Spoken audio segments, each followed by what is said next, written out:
অ্যাকাউন্টে নমিনি নেই বা নমিনি মারা গিয়েছে অথবা নমিনি ছাড়া টাকা আপনি কিভাবে তুলবেন, চলুন জেনে নিন। প্রথমে বিষয়টি পরিষ্কার করি।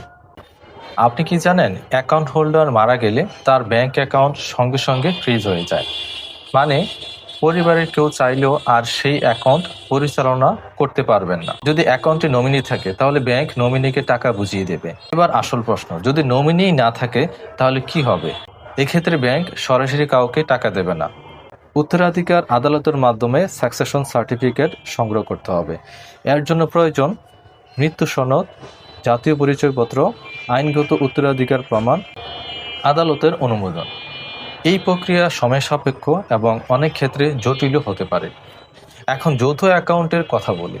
যদি অ্যাকাউন্ট খোলার সময় লেখা থাকে এনিওয়ান অর সার্ভাইভর বা আইদার অর সার্ভাইভর, তাহলে একজন মারা গেলে অন্য ব্যক্তি অ্যাকাউন্ট পরিচালনা করতে পারবেন। কিন্তু যদি এমন নির্দেশনা না থাকে তাহলেও সমস্যা তৈরি হতে পারে।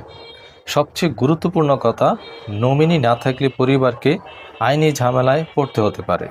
তাই এখনই চেক করুন আপনার অ্যাকাউন্টে নমিনি আপডেট আছে কিনা। যদি অ্যাকাউন্টে সঠিক অপারেশন নির্দেশ না দেয়া থাকে, ছোট্ট একটি সচেতনতা ভবিষ্যতে বড় ঝামেলা থেকে বাঁচাতে পারে। এই ধরনের ব্যাংকিং টিপসগুলি পেতে সাবস্ক্রাইব করুন ব্যাংকার্স ভয়েস। ধন্যবাদ।